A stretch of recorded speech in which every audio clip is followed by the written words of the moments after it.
जय हिंद दोस्तों वीडियो का टाइटल तो आप देख ही रहे हैं कि पे पेंशन फॉर्मूला बदली, डीए डीआर जीरो, जनवरी से पे पेंशन में 9,000 प्लस की वृद्धि, जुलाई से डीए डीआर बराबर 1 से 3% से शुरू। जी हां दोस्तों, तो आपको पता है कि 1 जनवरी से डीए और डीआर बढ़ करके 50% हो चुका है। और ऐसे में दोस्तों पहले कई प्रकार के कयास लगाए जा रहे थे कि क्या जब डीए और डीआर 50% को क्रॉस करेगा तो 50% बेसिक पे और बेसिक पेंशन में मर्ज हो जाएगा और उसके बाद जो है जीरो से डीए डीआर शुरू होगा।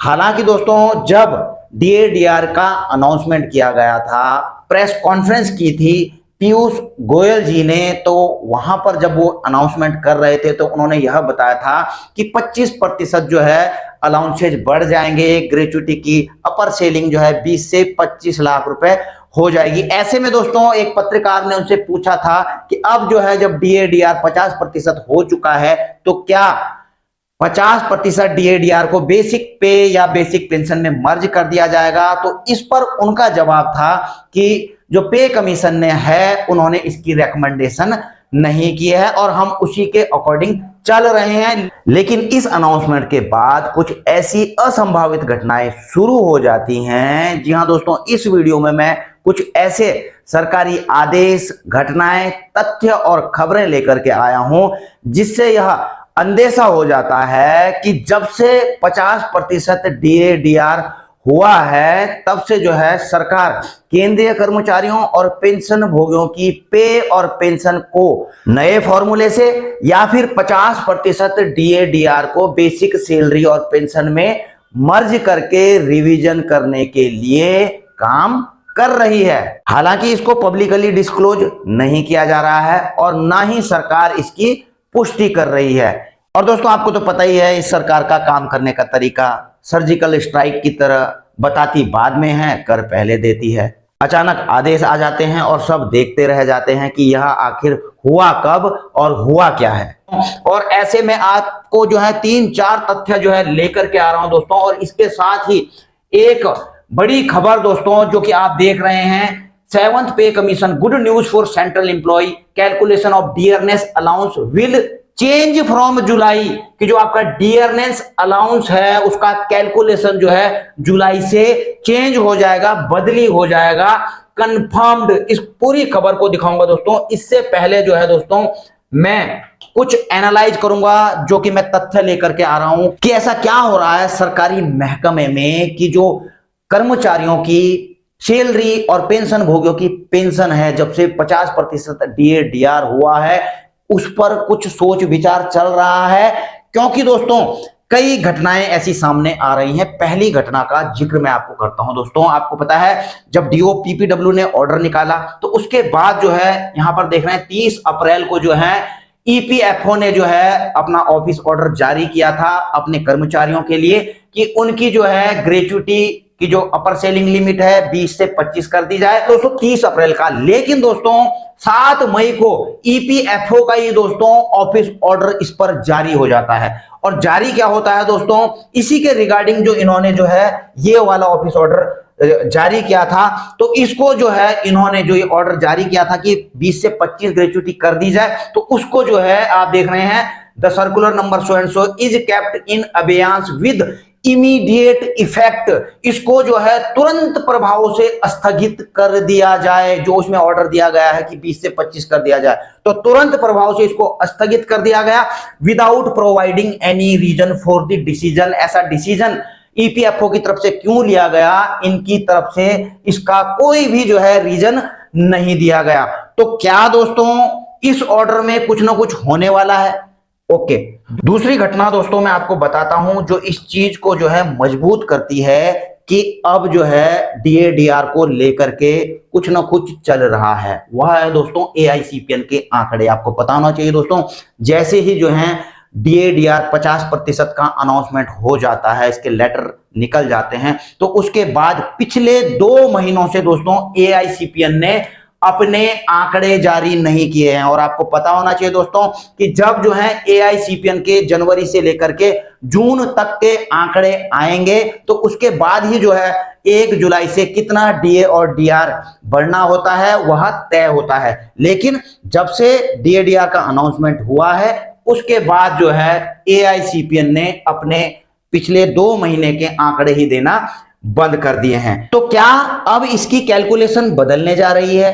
क्योंकि अगर नॉर्मल रूटीन पर यह चलते कि 50 के बाद जो है अब 51, 52, 53 जितना भी 3% बढ़ेगा, 4% बढ़ेगा, तो वो हर महीने इसको जारी करते रहते। लेकिन क्या गवर्नमेंट की तरफ से कुछ ऐसे निर्देश दिए गए हैं कि इसको जो है जुलाई से दूसरे फॉर्मूले से कैलकुलेट किया जाए, 1, 2, 3% से कैलकुलेट किया जाए? ओके, इस पर थोड़ा और आगे बढ़ते हैं दोस्तों।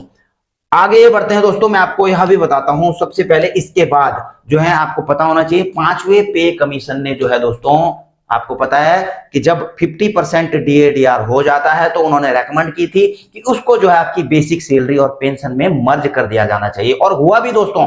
अगर आपको याद होगा 2004 में अगर आप सर्विस में रहे होंगे तो जब 50% जो है डीएडीआर हुआ था तो उसको आपकी बेसिक सैलरी और पेंशन में मर्ज कर दिया गया था।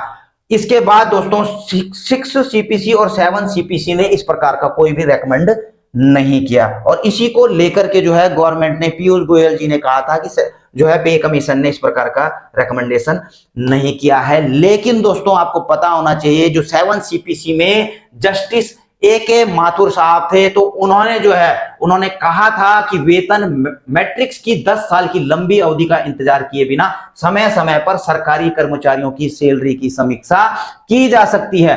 और अगर सरकार चाहे तो हर साल कर्मचारियों की सैलरी की समीक्षा के लिए आईक्रॉड फॉर्मूले का इस्तेमाल कर सकती है। तो इन्होंने जो है आईक्रॉड फॉर्मूले का जो है यहां पर एक सुझाव दिया था सरकार को है। और दोस्तों आपको पता होना चाहिए, मैंने एक वीडियो में पहले भी बताया था कि जो हमारा एक कर्मचारी संगठन है उन्होंने सरकार को लिखा था, मिनिस्ट्री ऑफ फाइनेंस को, कि जैसे ही 50% डीएडीआर हो जाता है तो 8वें पे कमीशन से पहले जो है जो सरकारी कर्मचारी हैं, पेंशन भोगी हैं, उनको अंतरिम राहत दी जाए।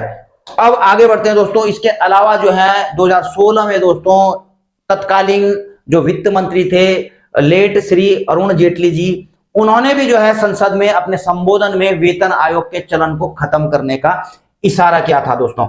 और ये बताया जा रहा है दोस्तों कि सरकार ऐसी योजना पर काम भी कर रही है जिसमें 50% महंगाई भत्ता होने पर वेतन में स्वाभाविक रूप से इजाफा हो जाएगा और इसे स्वाभाविक पे रिवीजन का नाम दिया गया है। हालांकि दोस्तों सरकार से जब भी जो है इस बारे में पूछा गया तो इस बारे में जो है सरकार की तरफ से कोई भी पुष्टि नहीं की गई है। और जो अरुण जेटली जी ने जो बताया था, तो इससे जो है निम्न स्तर के जो कर्मचारी हैं उनको ज्यादा लाभ मिलेगा। और उनका मानना था दोस्तों कि मध्यम वर्ग के कर्मचारियों के साथ निम्न स्तर के कर्मचारियों को भी वेतन वृद्धि का लाभ मिले। अब दोस्तों इसके बाद मैं आपको बताता हूं, देखो ये 4 रीजन तो मैंने बता दिए हैं आपको। एक तो एआईसीपीएन का आंकड़ा कि आखिर वो क्यों जारी नहीं हो रहे हैं, क्या जुलाई से जो है कैलकुलेशन बदली होने वाला है। दूसरा कारण आपने देख ही लिया है दोस्तों, ईपीएफओ का जो 50% डीए हो जाने पर जो है जो बढ़ करके ग्रेच्युटी की अपर सेलिंग 20 से 25 हो जाती है, उसको जो ऑर्डर है उसका जो है तुरंत प्रभाव से जो है उसको स्थगित कर दिया जाना। जस्टिस ए माथुर जी ने जो है जो रिकमेंडेशन की थी 7 सीपीसी के दौरान, लेट श्री अरुण जेटली जी। और लास्ट में बात करूंगा दोस्तों मैं उस खबर की, जी हाँ दोस्तों मैं इस खबर की तरफ आपको ले चलता हूं जो मैं आपको बताने जा रहा था कि 7 पे commission, good news for central employ, calculation of dearness allowance will change from July, confirmed.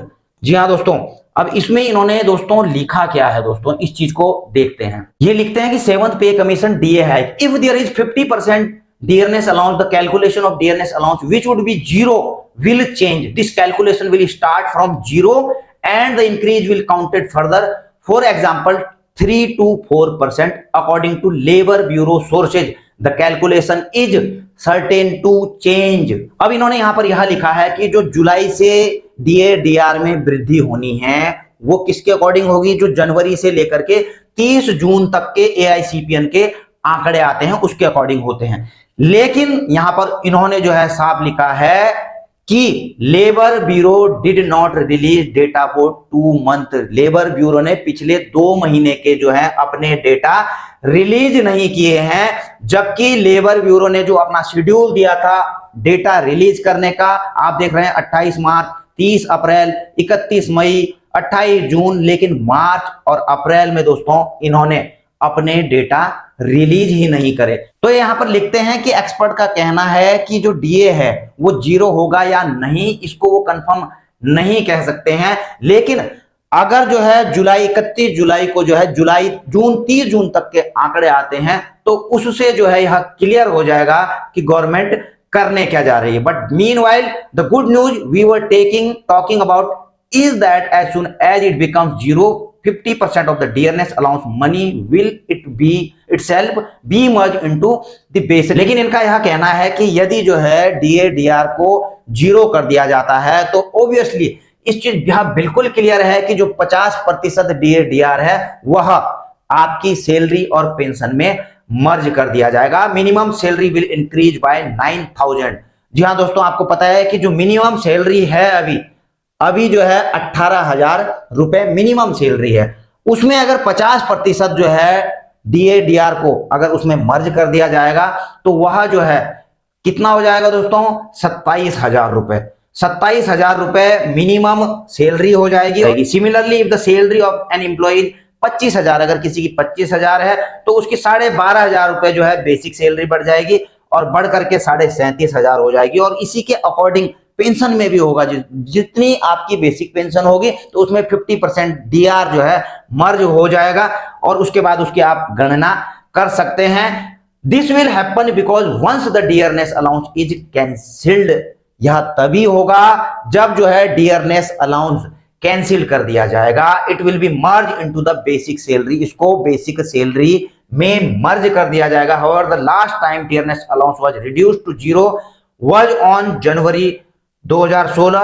At that time, the recommendation of 6th, 7th pay commission were implemented। इससे पहले इन्होंने बताया है कि 1 जनवरी को जो है 2016 को जो डीए डीआर था वह जो है 0 कर दिया गया था 7th सीपीसी को जब इंप्लीमेंट किया गया था। तो दोस्तों, जो आपने यह खबर देखी, जो तथ्य देखे और जो घटनाएं घट रही हैं, तो इसमें आपका क्या कहना है? इनसे दोस्तों कुछ संदेह सा पैदा होता है कि कुछ ना कुछ तो हो रहा है और यह तब पता लग पाएगा दोस्तों जब यह चुनाव निपट जाएंगे 4 जून के बाद। और खासकर दोस्तों जुलाई में हो सकता है इस चीज का पता लगे, उस समय गवर्नमेंट कुछ घोषणा करे इस बारे में। हालांकि दोस्तों मेरा जो यह विश्लेषण है, यह जो तथ्य हैं, ये जो घटनाएं हो रही हैं, इन पर आधारित है। लेकिन दोस्तों क्या आपको लगता है कि सरकार के अंदर खाने जो हैं कुछ न कुछ पे और पेंशन को रिवीजन करने को लेकर के कुछ ना कुछ चल रहा है जब से जो है 50% डीए और डीआर हुआ है? आपकी क्या राय है आप कमेंट बॉक्स में जाकर के लिख सकते हैं। इसी के साथ अपनी वीडियो यहीं पर समाप्त करते हैं। जल्द मिलेंगे नई वीडियो में नई जानकारी के साथ। जय हिंद, वंदे मातरम।